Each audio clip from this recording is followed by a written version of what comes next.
Nous avons vu depuis le début de ce culte, notre thème est « Ne crains rien ». Nous avons lu dans le livre de 2 Rois 6, 8 à 23, le prophète Élisée est encerclé à Dothan par l'armée syrienne.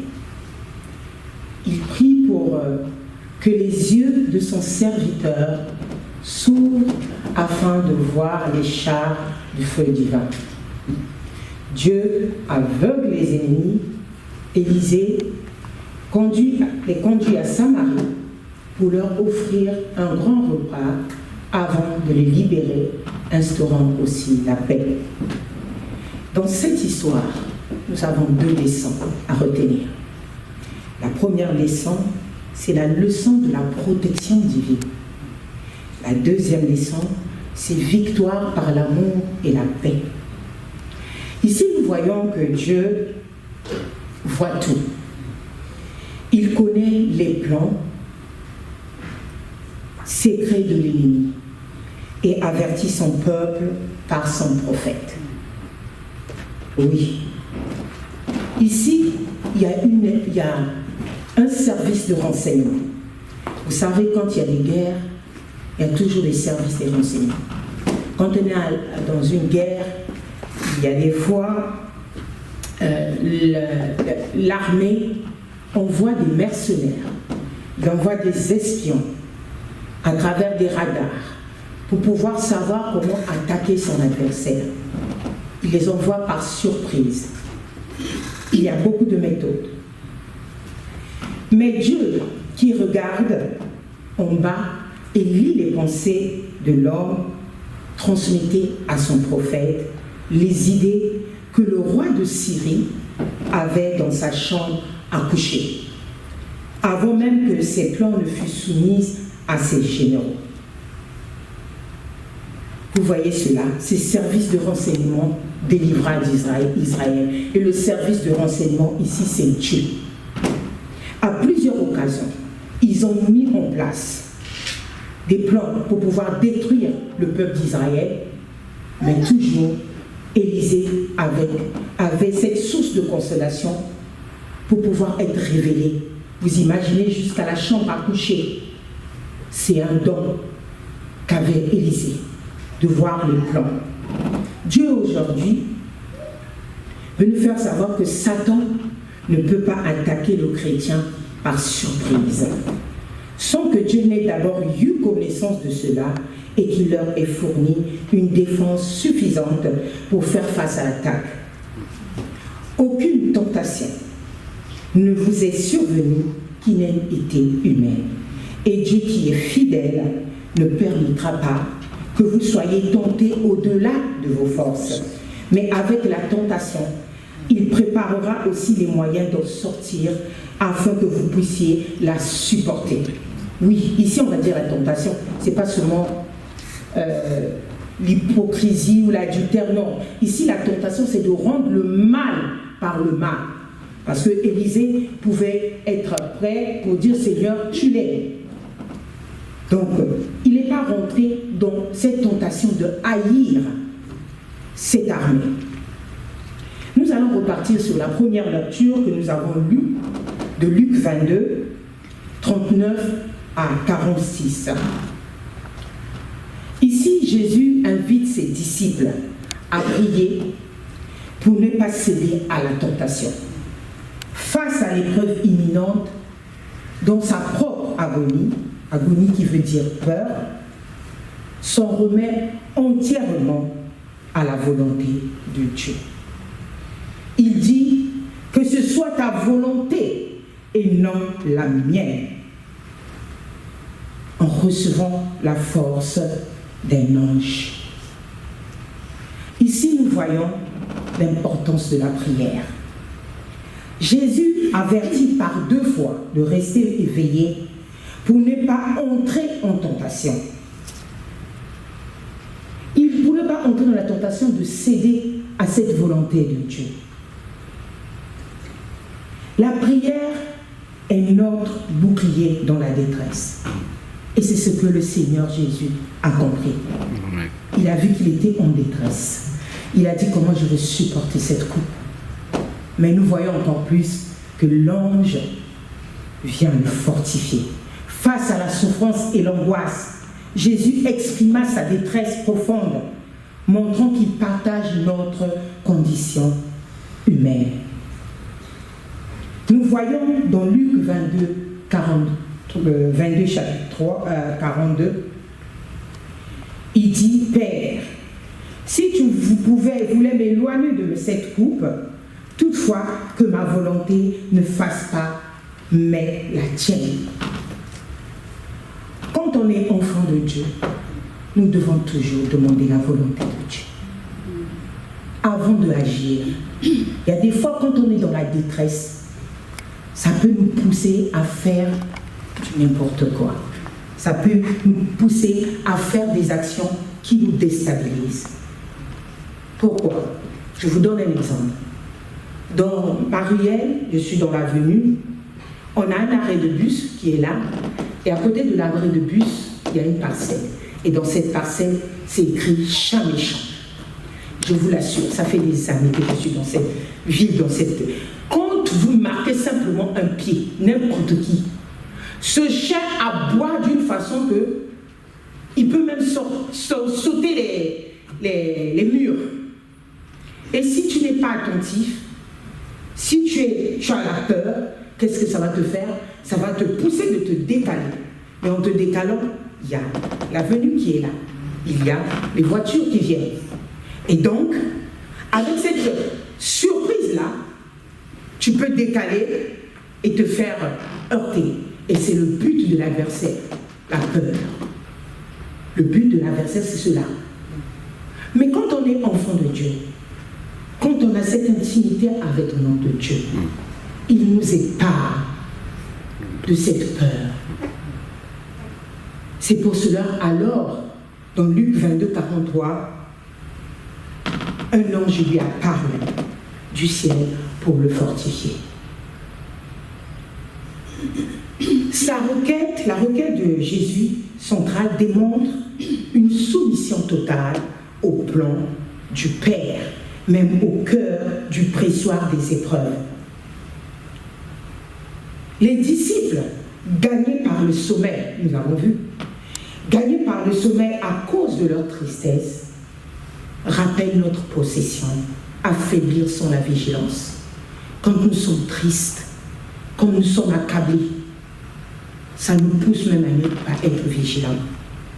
Mais nous voyons que Dieu, le Seigneur Jésus, leur dit de veiller, de prier, afin qu'ils ne succombent pas à la tentation, quelle que soit la détresse. C'est pour cela que nous revenons dans le livre de Rois. Lorsque le roi de Syrie apprit qu'Élisée fut celui que Dieu utilisait pour transmettre ses messages, il envoya des gens attraper immédiatement cet homme de Dieu. Vous imaginez, il envoie des gens pour un seul homme. Ça veut dire que Élisée, c'était quelqu'un d'important. Quelle est cette personne, même dans ma chambre à coucher? Il devine mes plans, il devine mon secret, il devine tout ce que j'ai envie de faire. Ce genre de personne fait peur. Disons que le roi syrien a eu peur. Mais il dit que c'est facile pour moi d'envoyer l'armée autour pour attraper ce prophète Élisée. Pourquoi nous, blancs mortels, pensons-nous pouvoir contrecarrer les plans et l'œuvre du Tout-Puissant? Très souvent, nous les hommes, nous sentons qu'il peut échapper, nous pouvons échapper aux lois éternelles de Dieu. Personne ne peut échapper aux lois éternelles de Dieu. Amen. Dieu connaît le présent, le futur, l'avenir de chacun. Il connaît à quel moment tu seras attaqué. Parce que quand il a créé Adam et Ève, quand il a interdit de prendre ce fruit défendu, cet arbre, il savait qu'il y avait le mal et le bien à l'intérieur. Et donc Dieu sait quand on est attaqué. Il y a des fois, il le permet. Avec ses armées autour de la petite ville d'Othan, il a semblé au roi de Syrie que c'était une simple affaire de s'emparer de ce seul homme. Ça aurait été le cas si l'armée a affaire à un seul homme. Pour certaines personnes, la parole de Dieu qui dit « L'ange éternel de l'Éternel campe autour de ceux qui les craignent et il les arrache en danger » pourrait paraître une phrase vague et poétique, mais pour Élisée, ce fut une réalité vivante. Ce n'est pas probable que l'armée céleste fût toujours visible à Élisée, mais en temps de besoin, il savait qu'elle était présente. Nous devons savoir une chose. Élisée fut un homme qui a toujours vécu plus près de Dieu pour savoir ce qu'il faut faire. Ses instructions venaient du ciel, son oreille était en accord avec son Créateur. Quand on est enfant de Dieu, nous devons avoir notre intimité avec Dieu. C'est pour cela que Jésus a bien dit, veillez et priez, afin que vous ne succombiez pas à la tentation. Un enfant de Dieu ne peut pas se lever le matin sans adresser une prière pour donner à notre Dieu. Sachez-le que mes frères et sœurs, Satan veille 24 heures sur 24. Aujourd'hui, tu peux avoir la victoire, mais lui, il ne lâche pas. Il ne lâche jamais. Il cherchera simplement un point où tu vas faiblir pour pouvoir t'attaquer. Il cherchera une porte pour pouvoir t'attaquer. C'est comme ça que notre adversaire, le diable, attaque les enfants de Dieu. Retenez que nous avons l'habitude de dire « Te ressembler Jésus, c'est mon espoir suprême ». Ressembler à Jésus, c'est accepter la souffrance, tout ce qu'il a vécu. Et pour pouvoir ressembler à Jésus, nous devons être en intimité avec Dieu. Nous devons invoquer l'Esprit Saint de Dieu d'être parmi nous. Et c'est pour cela qu'Élisée, on avait peur de lui. Lorsque son serviteur vit que l'armée des Syriens entourait la ville et que dans sa consternation, il s'écria « Ah, mon Seigneur, comment ferons-nous » Il a eu peur. Souvent, quand on a des problèmes, quand on rencontre un obstacle, on se dit « Seigneur, on ne peut pas. Seigneur, qu'est-ce que je dois faire? Seigneur, Seigneur. » On se met dans des conditions. Mais le Seigneur, il sait pourquoi il te fait passer cette épreuve. Le Seigneur sait pourquoi tu passes ces obstacles. C'est pour cela Élisée ne fut ni alarmé, ni troublé. Il n'était pas troublé, Élisée, parce qu'il savait que ce Dieu que je prie ne m'a jamais abandonné. Il dit au serviteur, ne crains point.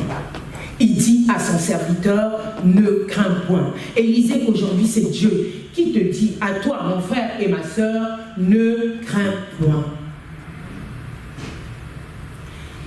Ça fut une parole, des paroles rassurantes de l'homme qui connaissait Dieu.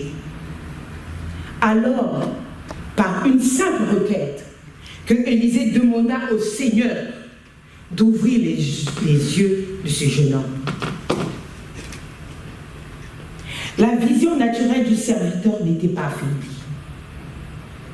Il pouvait voir l'armée lorsqu'elle se mettait en position pour s'emparer de la ville. Comme nous le voyons dans 2 Rois 2:12, Élisée voulut qu'il y eût une aperçu de ce qu'il avait vu. Élisée a vu des chars d'Israël et ses cavaleries. Parce qu'Élisée l'avait déjà vu. Mais le jeune homme, dans la panique, mais pour lui rassurer, il a vu ses chars. Et l'Éternel ouvrit les yeux du serviteur, qui vit. Et quelle vision! La montagne était pleine de chevaux et des chars de feu autour d'Élisée. Dites-moi, mes frères et sœurs, quelle possibilité l'ennemi avait-il pour pénétrer cette ligne de défense-là? Si Dieu pouvait ouvrir aussi les yeux à l'armée syrienne, je pense qu'ils n'arriveront pas, ils allaient faire sauf qu'ils peuvent. Comme le dit la parole de Dieu dans Ésaïe 54, verset 17. Toute arme forgée contre moi, toi, sera sans effet. Tel est l'héritage du serviteur de l'Éternel. Mes frères et sœurs, nous avons l'habitude de dire toute arme forgée contre toi sera sans effet. Ça veut dire que Élisée avait compris que Dieu, il est là.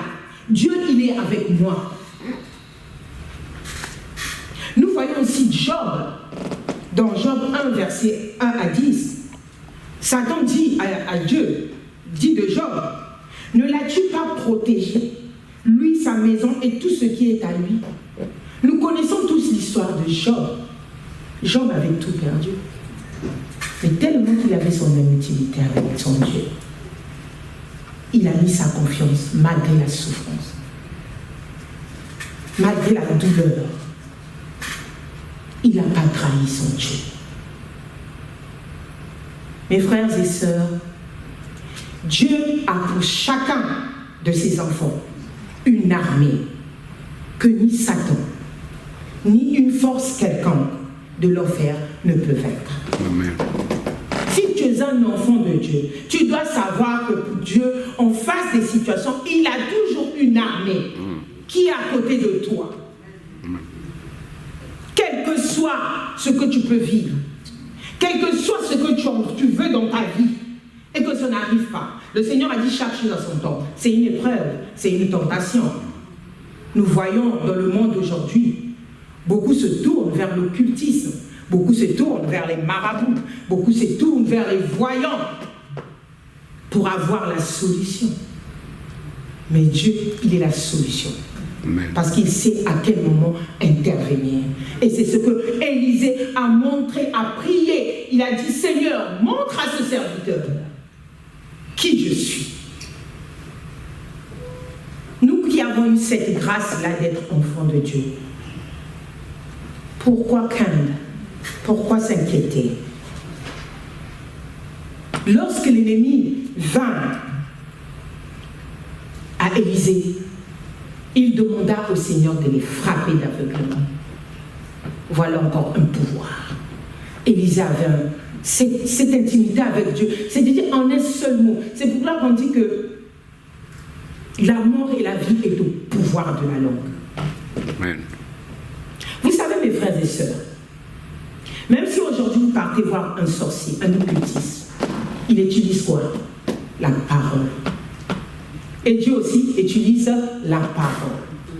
Et cette parole doit être accompagnée de la foi. Nous n'avons pas à toucher quoi que ce soit. Mais c'est la parole que tu fais sortir de ta bouche. Élisée pouvait dire, Seigneur, frappe-les de mort. N'oublions pas qu'Élisée, c'était un enfant spirituel de Élie. Nous connaissons tous l'histoire de Élie. Élie qui a demandé que le Seigneur puisse descendre le feu. Élie qui a demandé à Dieu de frapper tous les soldats de Baal. Mais Élisée, il avait un autre esprit. Il a dit, Seigneur, frappe-les de l'aveuglement. Nous allons comprendre pourquoi Élisée l'a fait. Dieu répondit à Élisée, l'homme de Dieu. Et du coup, Élisée conduisit l'armée de Syrie et aveugle au milieu de la Samarie, en leur disant, venez, je vais vous montrer l'homme que vous cherchez. Pendant que c'était lui-même, hein, venez. Ils aussi, ils ont suivi. Imaginez leur surprise et leur chagrin lorsque leurs yeux s'ouvrirent et qu'ils se virent captifs au milieu de la Samarie. C'est une victoire. Au milieu du peuple d'Israël. Ce que nous voyons ici, lorsque les yeux, analysez bien, lorsque les yeux du serviteur Élisée s'ouvrirent, il vit la victoire. Mais lorsque Les yeux des Syriens s'ouvrirent, ils virent la défaite. Amen. En tant qu'enfant de Dieu, c'est une grâce. Quand l'adversaire cherche à t'attaquer, quand l'adversaire cherche tous les moyens, mais quand il voit simplement qu'il est surpris de te voir entouré, mais il est dans la défaite. Et en plus, quand il est pris dans un piège, c'est encore plus fort. C'est encore plus fort. Mes frères et sœurs, qu'est-ce que Dieu ne peut pas faire dans ta vie? Que tu te sens faible. Qu'est-ce que Dieu ne peut pas faire dans ta vie? Nous avons des oppressions dans les familles, même dans le boulot, même dans le quartier. Pourquoi n'avez-vous pas confiance à Dieu? Oui, on est appelé enfants de Dieu, on est des chrétiens. Est-ce qu'on est des chrétiens qui marchent par la peur? Est-ce qu'on est des chrétiens qui témoignent comme Élisée? Est-ce qu'on est des chrétiens qui sont là simplement pour accompagner les autres? Non. Un enfant de Dieu est toujours vaillant. Un enfant de Dieu est toujours fort dans le combat, quelles que soient les circonstances. L'enfant de Dieu est toujours vainqueur. Comme disait ce musicien qui dit, K.S. Bloom qui dit, un enfant de Dieu n'échoue jamais. Je vous l'assure, mes frères et sœurs, un enfant de Dieu n'échoue jamais. Quel que soit ce que tu peux vivre, même si tu n'as rien à manger, même si tu n'as rien à boire, Dieu mettra des circonstances dans ta vie pour que tu puisses le témoigner. La vie d'un enfant de Dieu n'est pas facile. Nous voyons dans l'Ancien Testament, la vie d'un enfant de Dieu n'est pas facile.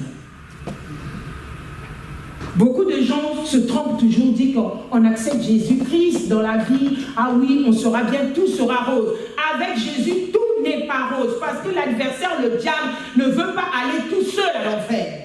Il veut que tu ailles avec lui. Il va mettre des circonstances pour que tu fasses la prostitution, que tu fasses l'adultère, que tu fasses l'hypocrisie, que tu fasses la jalousie, que tu fasses le mal, jusqu'à tuer ou à retirer l'âme de quelqu'un.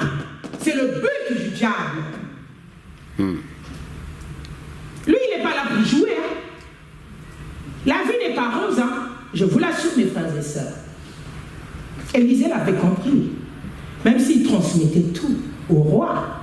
Nous voyons à l'ancien temps, avant que notre Seigneur Jésus-Christ puisse mourir sur la croix, avant que ce rideau puisse se déchirer, les rois devaient passer à travers un prophète pour qu'ils puissent communiquer avec Dieu. On voit dans la Bible les prophètes, parce que c'était des gens qui ont été en cause. Ils avaient une intimité. Dieu ne communique pas avec un homme qui est impur. Dieu communique avec quelqu'un qui est saint. Mais nous avons eu une grâce. Grâce à Jésus, on peut maintenant s'approcher de lui à n'importe quel moment. Vous imaginez dans la chambre à coucher. Ça veut dire que même quand tu es dans ta chambre à coucher, même que tu sois dans la douche ou n'importe où, Dieu te voit. Il peut te parler. Tu peux être même dans le bus.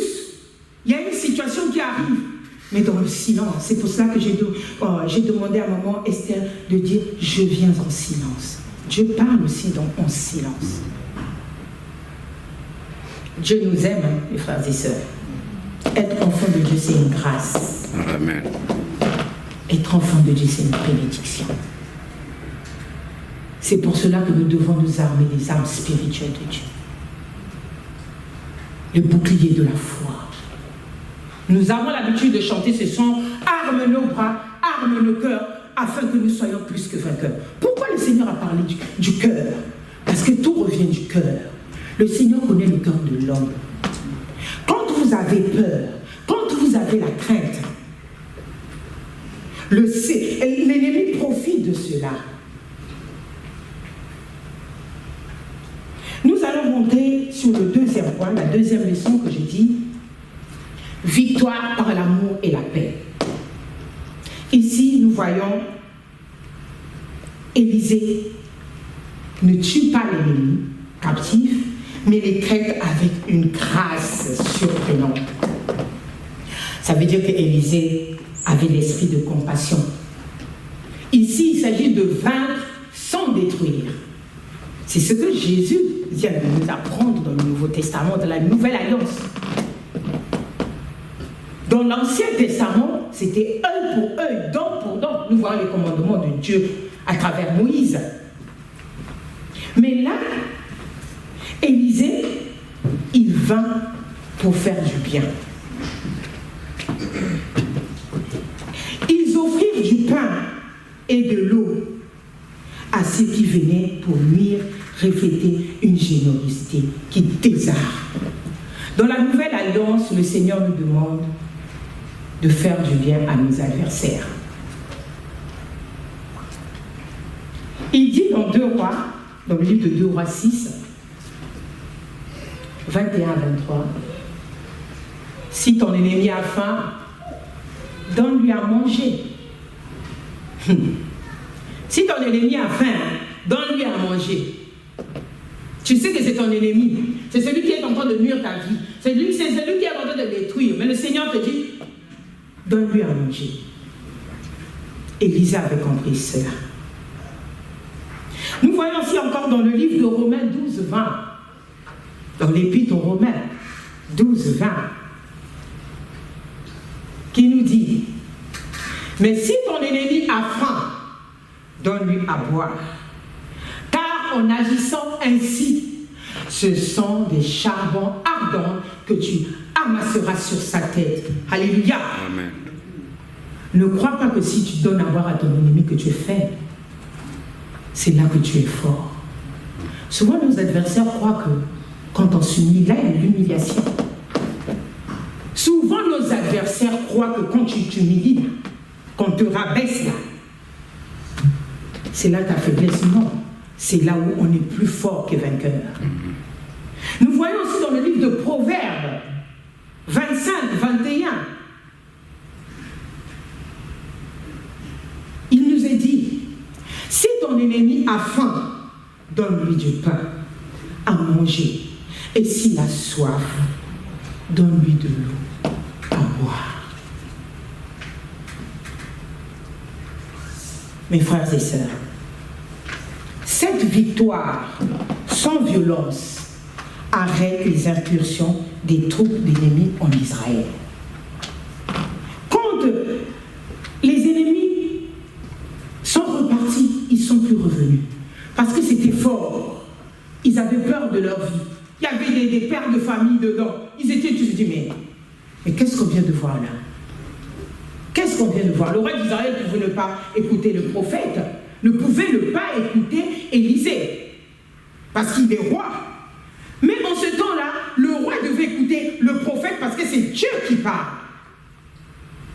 Et depuis là, les Syriens n'ont plus attaqué le peuple israélien. Je vais vous donner un exemple aussi dans la Bible du roi Ézéchias.